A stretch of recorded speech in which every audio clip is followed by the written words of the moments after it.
और कोयल को कूकने को कौन प्रेरित करता है?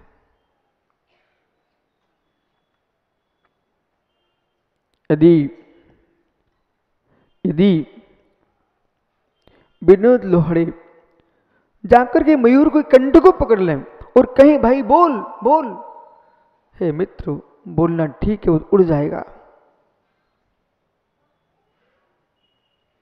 या तो पंखों से उड़ जाएगा या जीवन से उड़ जाएगा, लेकिन बोलेगा नहीं। कोयल से कहो तो कूक, नहीं कूक पाएगी।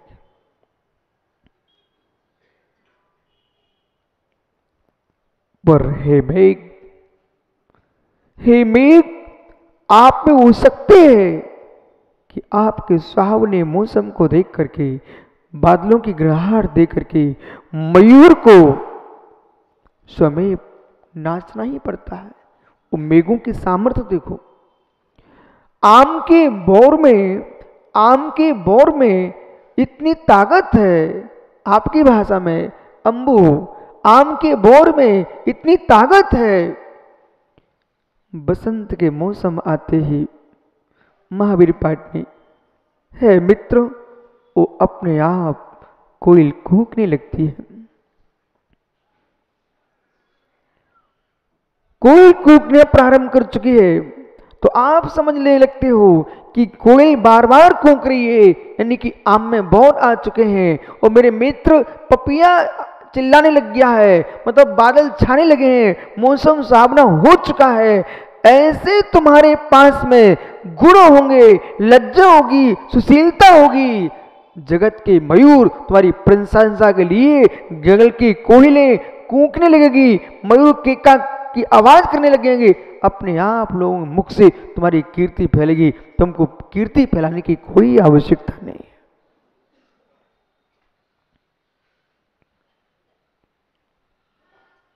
वस्तु को संग्रह करो, वस्तु का संग्रह करो। जहां द्रव्य में सामर्थ्य होती है, चक्रेश भाई, आकाश से भी लोग वस्तु को पहचानते हैं। आकाश में उड़ करके वस्तु को पहचानते हैं, आकाश में उड़ करके वस्तु को पहचानते हैं। बड़े बड़े जंगलों में, पर्वतों पर खनिज की खोज चल रही है। वो मित्र कहां से खोज रहे हैं? विमान से ऊपर से देख रहे हैं, मशीनों के माध्यम से, कि जमीन में हीरा है। पन्ना के अंदर, चट्टानों के भीतर हीरे हैं, जमीन के अंदर हीरे हैं। यानी उस हीरे को अपनी आंखों से किसने देखा? जो जमीन के अंदर है। पर धन और हीरे की कीमत, उसे जड़ मत कहना। जो जीव पुण्य कर्म करके, जो जीव पुण्य कर्म करके मायाचारी करता है, उस जीव को त्रियंच तो बनना पड़ता है, लेकिन विशिष्ट पुण्यात्मा त्रियंच बनता है। एक इंद्रिय भी बना तो हीरा बना, पृथ्वी का।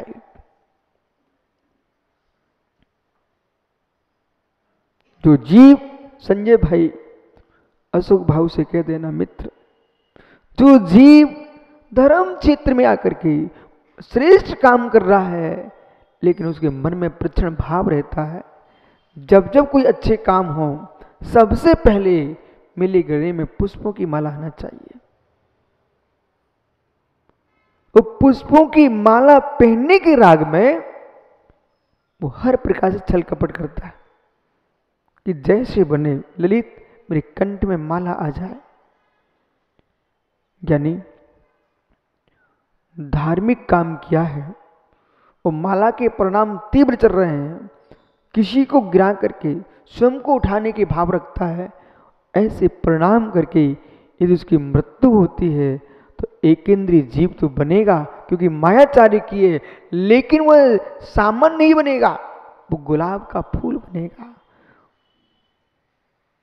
कमल का फूल बनेगा। जितने पुष्प खिले दिख रहे हैं, लोग सेवा कर रहे हैं अपने घरों में, एक बार बच्चे को पानी पिलाना भूल जाए, लेकिन घर के गमले में पानी डालना नहीं भूलते। ये वो जीव है जिन जीवों ने पूर्व में धर्म क्षेत्र में मायाचारी की थी। धर्म क्षेत्र में मायाचारी की थी। मान देवेंद्र काला, मान लज्जा को दूर कर देता है, आकांक्षा लज्जा को दूर कर देती है, कामनाएं लज्जा को दूर कर देती है, और राग लज्जा को दूर कर देता है। धर्मेंद्र भाई,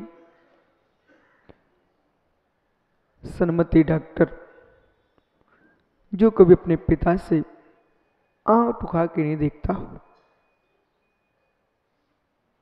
यदि उसको भी हिस्सा चाहिए पड़े, उस दिन की याद करो, तो पिता से बेटा लड़ने खड़ा हो जाए, उस दिन कहना, हे धन, तुझे धिक्कार हो, जिस पिता के तूने पैरों को देखा है, आज उसकी आंखों से आंख मिला रहा है, इस पैसे को नाश हो जाए, लेकिन पिता के चरण ना छोड़े।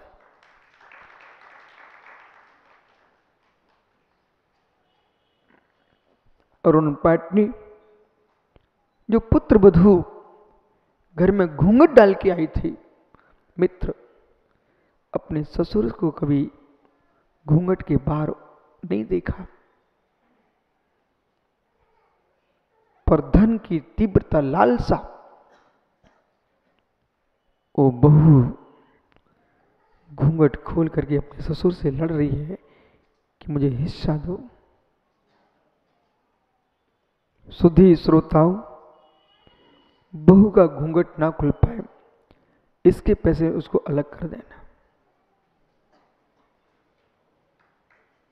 सुधी श्रोताओं, बहू का घूंघट ना खुल पाए, इसके पहले उसकी व्यवस्था अलग कर देना, जिससे कि वो आपको दीपावली, होली, दशहरा के दिन आपको बुलाए अपने घर में मेहमान मान के।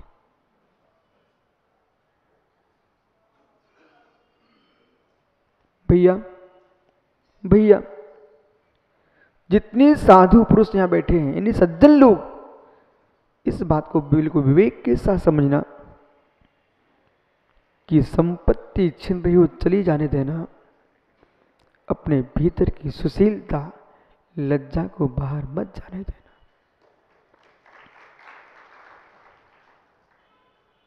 नारी की लज्जा घर की शोभा है, और मित्र, पंचायत के सदस्यों की लज्जा समाज की शोभा है, और साधु की लज्जा सारे विश्व की शोभा है।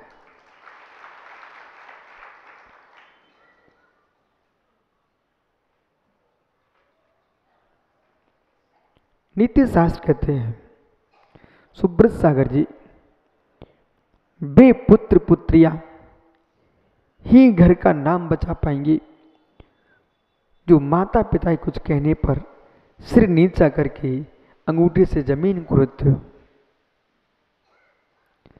जब तक आपकी बालिका, जब तक आपका बालक, आपकी पुत्र वधू कुछ कहने पर नीचे देखने लग जाए, उसका सिर झुक जाए और अंगूठा जमीन पर टिक जाए, समझ लेना अभी तुम्हारा घर टिका रहेगा।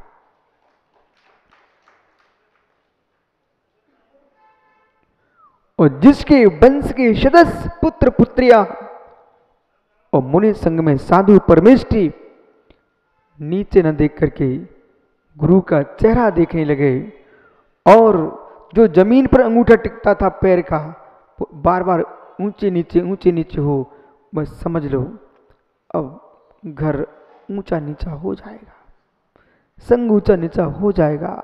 क्योंकि जब तक मुख नहीं खुला है तब तक ही तुम्हारे घर की सुरक्षा है, और मुख नहीं खुला है तब तक साधु संघ की रक्षा है, और जिसने मुख खोल दिया है अब बेटा कुछ नहीं हो सकता। मां, एक प्रश्न करो,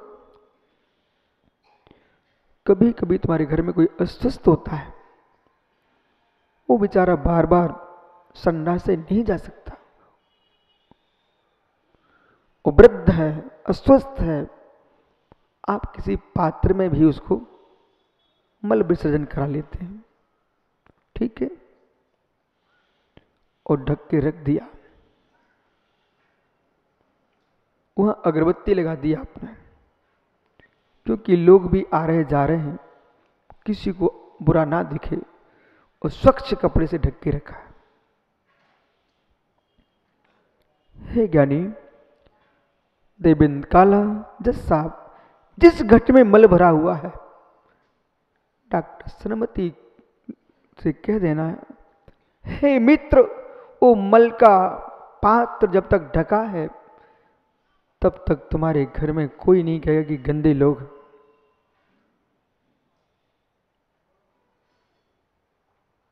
और किसी ने अनाड़ी ने एक बार खोल दिया, कब खोला? जब मेहमान आए हुए थे, और फिर से ढक भी दिया। अब तुम कितनी ढक दो, एक बार तो गंदा घट खुल चुका है, दुनिया को पता चल चुका है इस घट में क्या रखा है। ऐसी हे पुत्र वधुओं, हे बेटियों, हे बेटों, हे शिष्यों, हे छात्रों, आप ध्यान रखो, जैसे मल के घट को खोलने के बाद फिर ढक दिया है, कितनी ढक दो, पर दुनिया को पता तो चल चुका है एक घट में मल भरा है, खुल चुका है। ऐसे तुम्हारा मुख एक बार अपने माता पिता से खुल गया, एक बार अपने सास ससुर से खुल गया, एक बार गुरु से खुल गया, बेटा तुम फिर से कितनी ढक लो, दुनिया को पता चल चुका है आज तुम कितनी अच्छी मीठी बातें करो, उस दिन तुम क्या थे।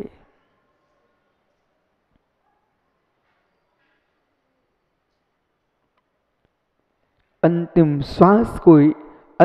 श्वास के लिए भी ललित भैया, अंतिम श्वास के काल में अपने यश की सुगंध को सुरक्षित रखना चाहते हो तो जीवन का पल पल आपको ढक के चलना पड़ेगा।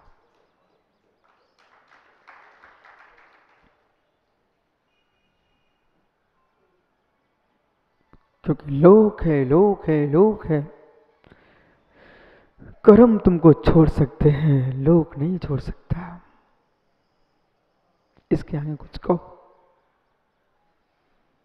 जिन कर्मों को तुम कलंक कहते हो, जिन कर्मों को तुम पाप कहते हो, बेटा चक्रेश ये दुनिया को कह देना, कर्म तुमको छोड़ सकते हैं पर लोक नहीं छोड़ सकता। कर्म छोड़ सकते हैं। भगवान बाहुली स्वामी, भगवान भरत केवली, ये दोनों सिद्ध बन चुके हैं। ये मालूम है आपको?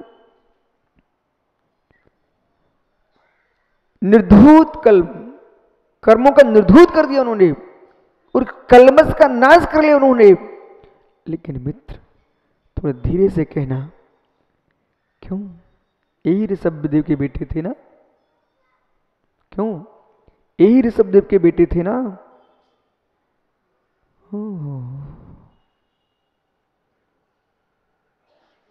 मान में बाहुली, लोभ में भरत, मान में आकर के बाहुली झुक नहीं पाए और लोभ में आकर के भरत भी भाई को देख नहीं पाए, चक्र चला बैठे। हे मित्र, ए मान, ए लोभ, सगे भाइयों की लज्जा छोड़ दिए और ऐसी लज्जा छूटी, कर्म कलंक धो चुके वे, लेकिन एक कलंक नहीं धो पाए, आज तक नहीं धो पाए कि सगे भाई भाई लड़े थे।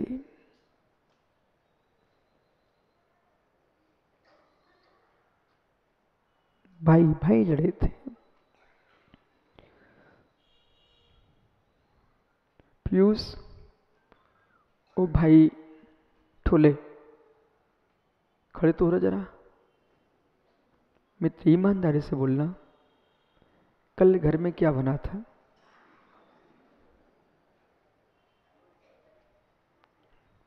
हे मित्र, ईमानदारी से बोलना, कुछ ऐसा भी सामान बना था जो आपकी माँ ने फ्रिज में रख दिया था?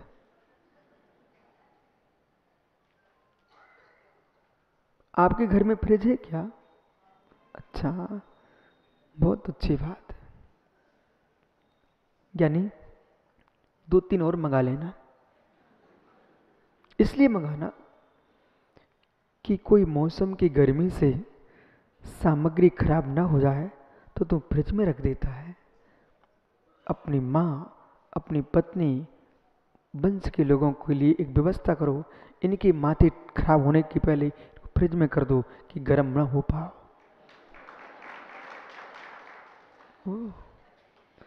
पर बंद कर मत देना भाई, नीतू के महाराज जी ने कहा था। हे ज्ञानी, यदि हमारे घर की कोई सामग्री, भोज्य सामग्री है, खाने योग्य द्रव्य है, वो सोनू भाई, सोनी जी इंदौर खराब होने लग जाए तो पीयूष धीरे से फ्रिज में रखवा देता है। हे मित्र, ऐसी शीत गृह अपने घर में ऐसा बना लो कि जब भी किसी का माथा खराब होने का समय देखने लगे उस शीत गृह में भेज दिया करो। हे मित्र, वो शीत ग्रह हर घर में होना चाहिए। हे मित्र, मृत्यु का, जन्म का कक्ष तुम्हारे घर में है, बैठने का कक्ष तुम्हारे घर में है, भोजन करने का कक्ष तुम्हारे घर में है। एक घर कक्ष और बनाओ जिसमें तनाव हो जाए तो शीतलता लेने के लिए चले जाओ। एक ऐसा कक्ष बनाओ कि मृत्यु का काल हो तो समाधि लेने बैठ जाए।